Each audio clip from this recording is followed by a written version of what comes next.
Hello everyone, welcome back to our channel. In this video, we are going to see how to fix blurry camera issues on iPhone 15, 15 Pro, 15 Pro Max. For that, open your settings and go to General.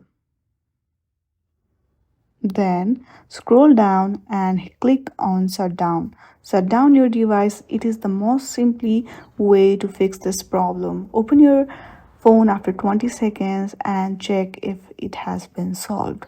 If it is still there, then check for your system update. If there are any update available, then please do update your system.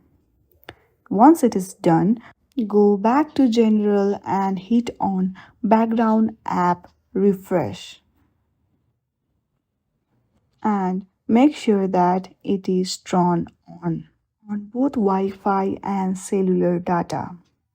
I hope you like this video. Please do not forget to subscribe this channel. Thank you for watching this video.